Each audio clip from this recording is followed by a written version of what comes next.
morning, everybody. How's everybody doing? Thanks for the chance to share our work. My name is Chang, and I'm going to talk about the genetics of healthy skin aging. Also, very nice cello presentation. Very beautiful. Thanks for that. So this morning, when you woke up and looked in the mirror, did you notice any changes that weren't there since the last Stanford reunion? Were there a few more lines or less elasticity? Or even more disturbing, perhaps, have you noticed that the skin on your hand or your forearm is starting to thin, where after playing with your dog or cat, you might have easy bruising or skin tearing? So is skin aging an inevitable fate, or can we possibly slow it down or reverse it?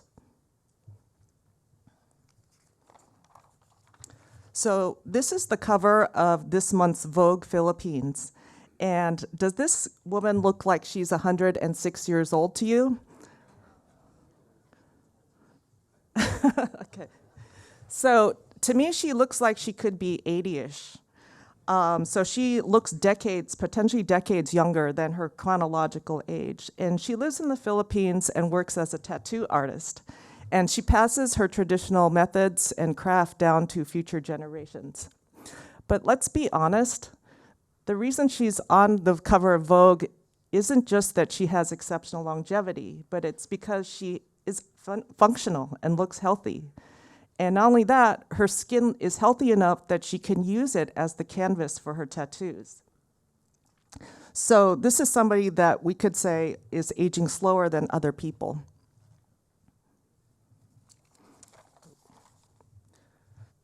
So genes control aging.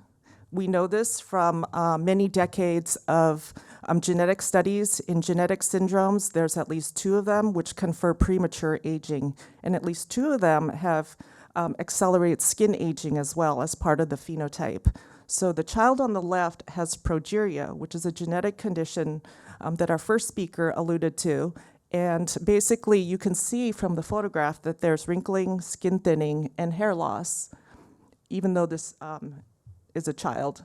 And on the right side, another syndrome called cutis laxa, which confers loss of elasticity, giving her a prematurely aged appearance.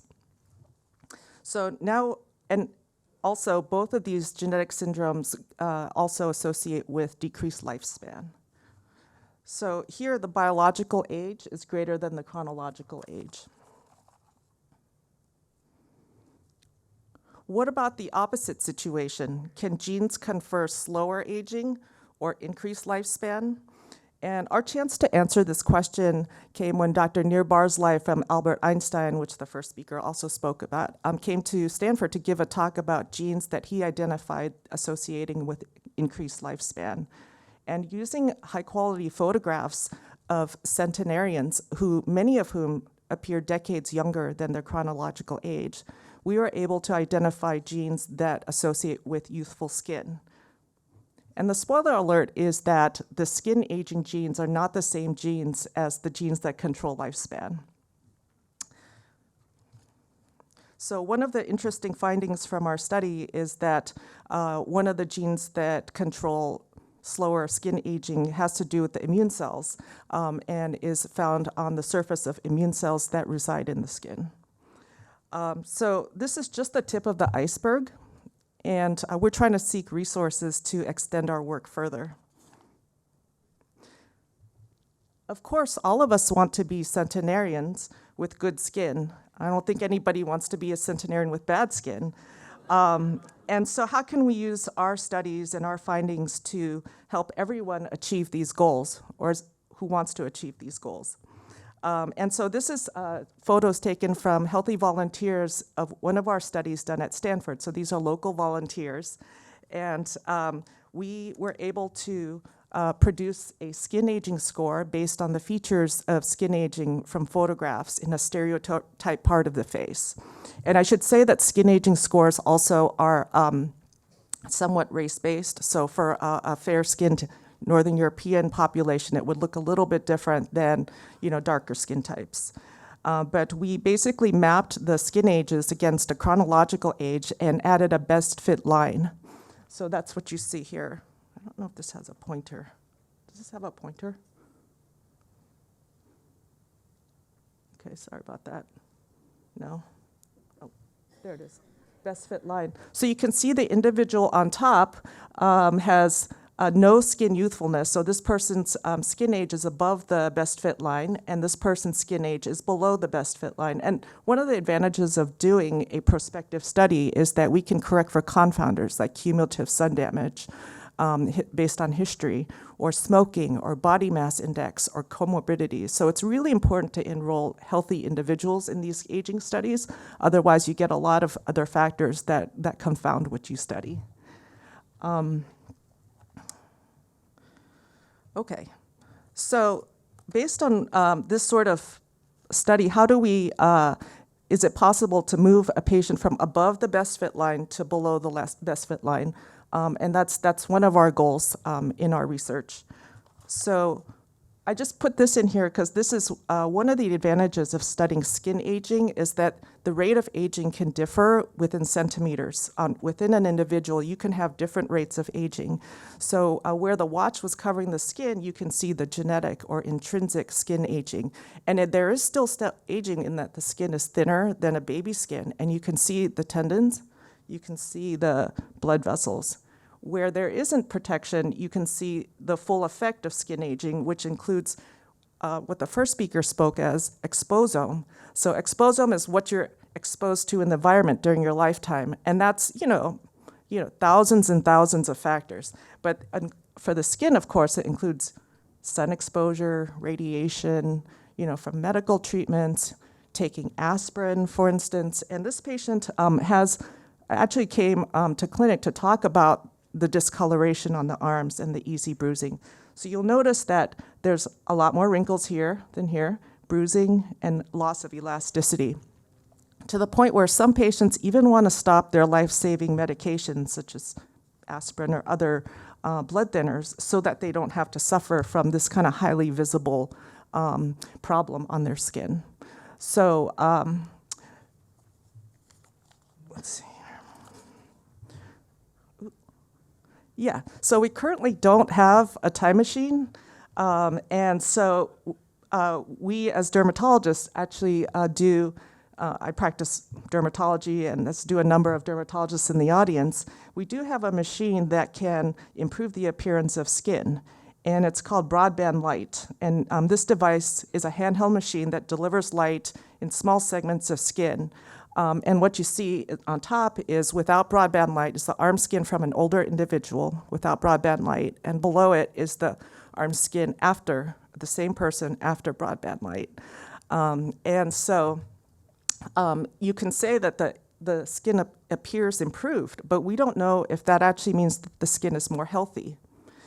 So the way it looks is not necessarily the health, or the function.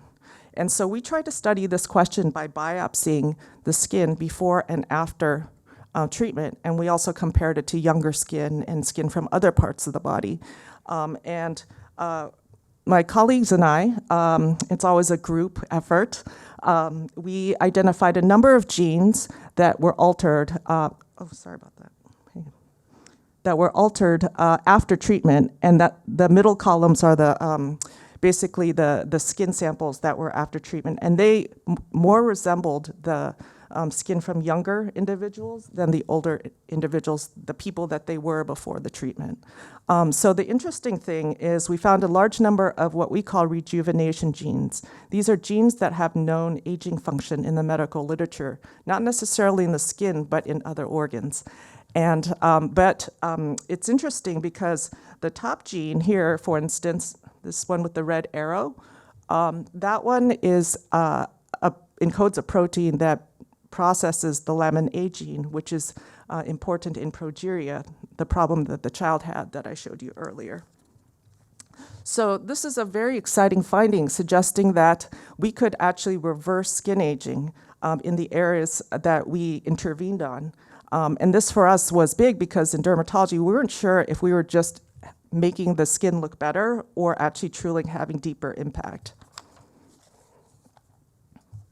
So our work so far has identified some of the genes that control slower skin aging, at least in a subset of individuals, and that it might be possible to reverse skin aging.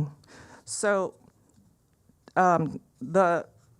to pave the way for future interventions, we need to understand, our approach is to understand how to recapitulate the processes that happen in young skin. So we've biopsied, we know what the gene expression looks like in younger skin, and how can we help target older skin so that the changes become more similar to young.